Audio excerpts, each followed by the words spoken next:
Hello दोस्तों, welcome to my YouTube channel the Akshay Sher show. दोस्तों, मैं आज आपसे बात करना चाहता हूँ।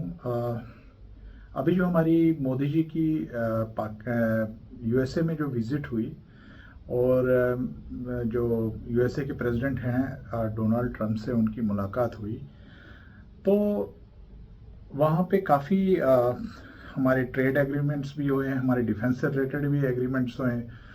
और एग्रीमेंट तो अभी मेरे ख्याल से नहीं हुए हैं, लेकिन काफ़ी कुछ अमेरिका ने हमको पेशकश की हुई है, काफ़ी कुछ ऑफर किया है उन्होंने प्लेट पे। तो उस पर ऑब्वियसली उस पर बात होगी, नेगोशिएशंस होंगे, फिर बाद में कोई एग्रीमेंट रहेगा।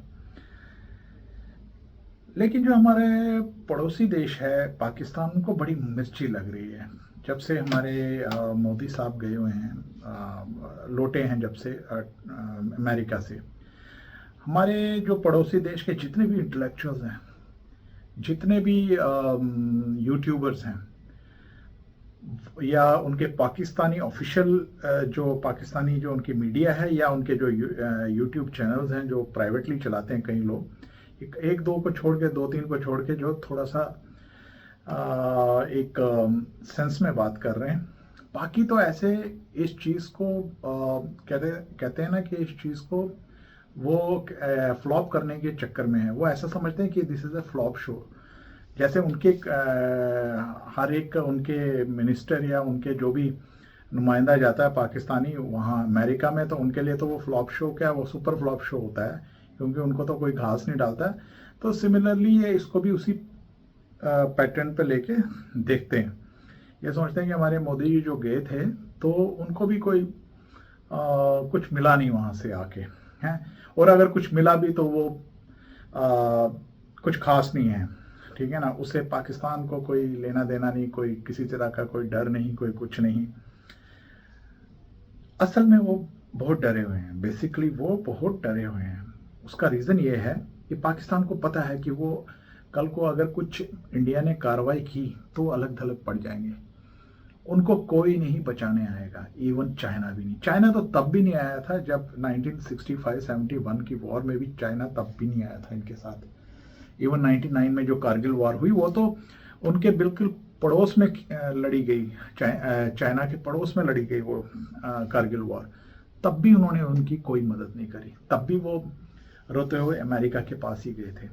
जब भी इनके लिए कोई परेशानी हुई है ना, किसी भी वॉर में, किसी भी प्रॉब्लम में फंसे हैं, तो अमेरिका ने ही इनको मदद की है एक्चुअल में, इन टर्म्स ऑफ कहते हैं ना एड और समथिंग एल्स। तो ये चाइना के साथ तो ऐसे इनके, चाइना तो इनको यूज कर रहा है, वो भी अपने सीपैक के चक्कर में उनको उनसे ही वो यूज कर रहा है। और कभी कभार वो इंडिया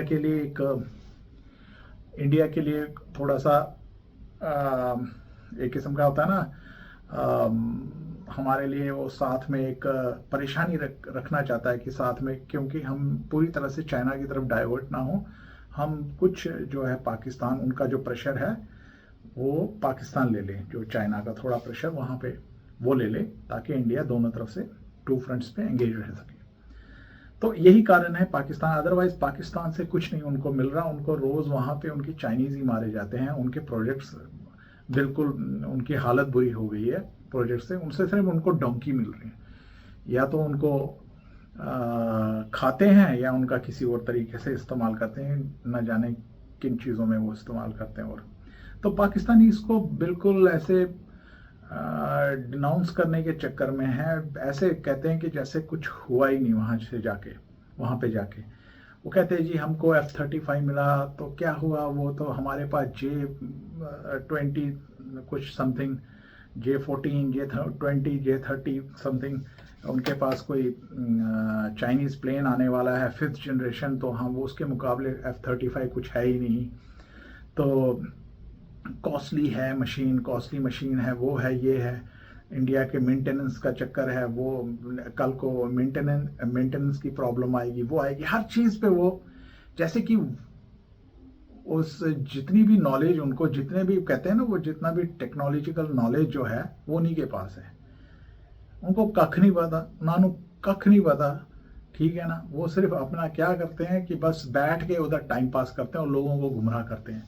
लोगों को बस ये बूटी सुंगाते रहते हैं कि भाई हम लोग पाकिस्तान जो है वही सबसे बेस्ट है इस वक्त इस रीजन में, वही इंडिया के साथ एंगेज कर सकता है, जबकि वो उनकी क्या बोलते हैं, उनकी बस की कोई बात नहीं है। अब एक किस्म का जहां तक मुझे ये लग रहा है कि चाइना अपना अमेरिका ने इंडिया को एक किस्म का यहाँ पे फ्री रन दे रखा है, फ्री हैंड दे रखा है।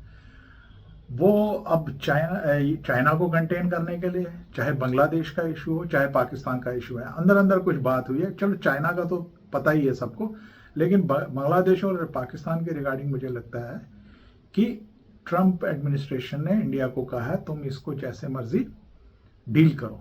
और आप देख रहे हैं कुछ दिनों से बॉर्डर पे भी फायरिंग बढ़ती जा रही है, वहाँ पे कुछ क्या बोलते हैं टेंशन बढ़ती जा रही है एलओसी पे। प्लस अपना बांग्लादेश में भी कहते हैं कि पता नहीं यूनुस जो उधर का केयर टेकर जो वहाँ पे प्राइम मिनिस्टर और प्रेसिडेंट समथिंग क्या था, वो सीईओ टाइप था वो भी भाग गया कहीं पे, वो अता पता नहीं है उसका, वो भी चुप बैठा है। पहले तो बड़ी बयानबाजी करता था, अब वो बोलता नहीं है, उनकी तरफ से कोई बयानबाजी नहीं हो रही है। तो आने वाले दिनों में ना एक्चुअल में देखा जाए तो पाकिस्तान के लिए बहुत ही बुरा टाइम आने वाला है, बहुत ही बुरा। उनको अफगानिस्तान भी ठोकेगा, उनको ईरान तो ठोकता ही ठोकता है कभी ना कभी, उनको चाइना भी अब छोड़ेगा नहीं, ठीक है ना, क्योंकि चाइना भी चुप है, चाइना भी ज्यादा बात नहीं कर रहा है। और